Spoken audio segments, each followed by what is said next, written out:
So mga sangkay, natapos na po yung ultimatum ni Donald Trump sa Iran sa loob po ng 48 hours. At ito po ang nangyari ngayon. Pag-usapan po natin, ano ba? May pasabog na bang ginawa? May mga pag-atake na bang ginawa?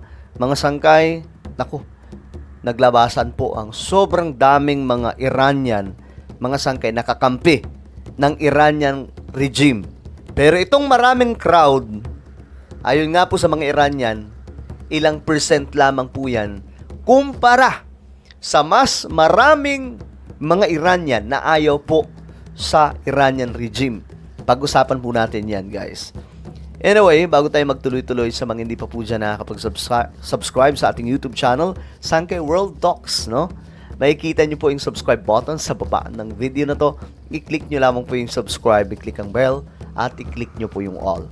Sa mga nanonood naman po sa Facebook, i-follow nyo po yung ating Facebook page. Okay, guys, eto po ang ganap ngayon. Naglabasan nga po yung sinasabing patriotic Iranians crowd. Large crowd daw po itong mga sangkay na hinihintay po ang ultimatum ni Donald Trump. Tapos sabi dito, reports describe massive nationwide rallies in support of the Islamic Republic with millions taking to the streets. Pero mga sangkay, yun nga po, itong mga ito ginagamit po talaga ng Iran as shield. Yan po yung kanilang ginagawa sa kanilang mga tao at hindi po yan bago kasi ginawa na po nila yan nung nauna pa, mga sangkay. Kaya nga po yung mga Iranian dyan, nag-aalisa na po eh. Pumupunta silang US, Europe, kahit sa Pilipinas, nandito din po sila. Ayaw po nilang bumalik kasi pinipilit po sila ng kanilang gobyerno na depensahan ang kanilang masamang gobyerno. At ito po ay nangyayari ngayon. Pero mga sangay, let's move on. Ito po ang naganap. So, ayon kay Trump, mga sangkay, sa unan niyang pahayag, a whole civilization will die tonight. Sabi po niya, matinding babala to, mga sangkay. Ibig sabihin, lahat mukhang mabubura sa Iran. At marami po ang kinabahan, buong mundo, mga sangkay, kabado sa posibleng mangyari. Pero, naanghilan pa. Ito ang nangyari kasi, mga sangkay. Breaking President Trump agreed to a ceasefire and to suspend the bombing and attacks of Iran for 2 weeks. 2 weeks daw po, mga sangkay. Mayroon po silang ipa-finalize na possible long-term peace deal with Iran. Ito yung kanyang sinabi. Tingnan po natin. Ito po yung pasabog ni Trump, mga sangkay, based on the conversations with Prime Minister Sharif and Munir of Pakistan. They requested that I hold off the destructive force being sent tonight to Iran. Kasi ganun po dapat ang gagawin eh. Puwersang ipapadala sa Iran, talagang malaking destruction daw pong magaganap. So sila po ay nag-request na i-hold muna. Wag munang gawin. And subject to the Islamic Republic of Iran agreeing to the complete, immediate, and safe opening the Strait of Hormuz, I agree to suspend the destruction, mga sangkay, ayon po dito, laban po sa Iran for a period of 2 weeks. This will be a double-sided ceasefire.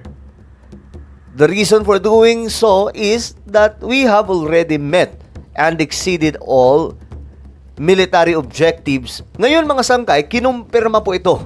Okay? Kinumpirma po ito ng Pakistan, Prime Minister siguro po ito, no? Confirms Iran, US and allies agree to an immediate ceasefire covering everywhere including Lebanon. At sabi pa nga po mga sangkay, kasama rin dito ang Israel sa usapang pangkapayapaan na hindi po muna matutuloy. Ihinto po muna mga sangkay. Kaso nga lang, itong nangyari, may nag-post.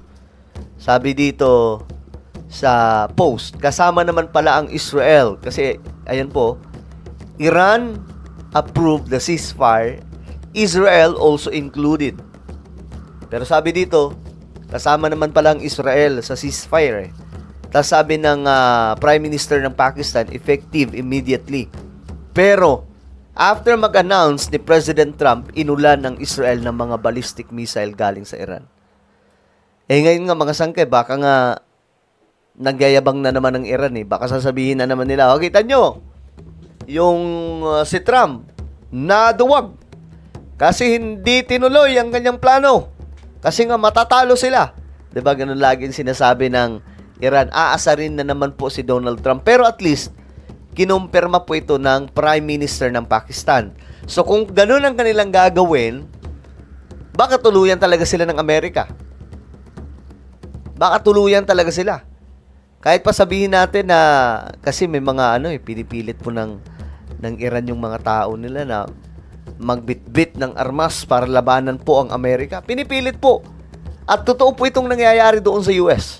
Mismo yung mga Iranian, mga sangkay na nasa Pilipinas, kinikwento po nila na yung kanilang mga pamilya, kinakabahan sila kasi nasa Iran. Baka daw pilitin ng kanilang gobyerno sa digmaan.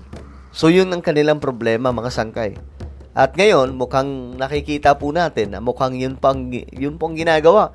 Kita nyo, sa sobrang kaba nila, mga sangkay sa gagawin ng Amerika, yung mga tao pinalabas, pinapunta mga sangkay sa kakalsadahan.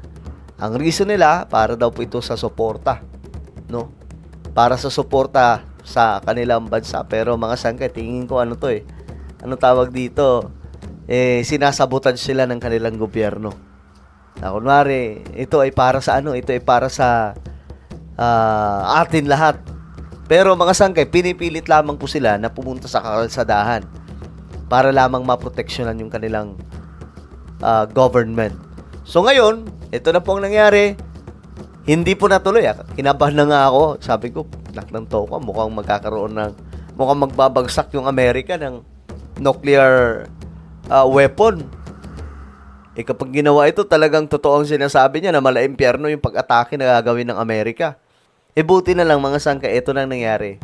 Ceasefire muna for 2 weeks. Okay, mukhang ito na po yung final. Alright, so ano po ang inyong opinion? Guys, comment down below. Huwag niyo pong kalimutan na i-subscribe yung ating YouTube channel.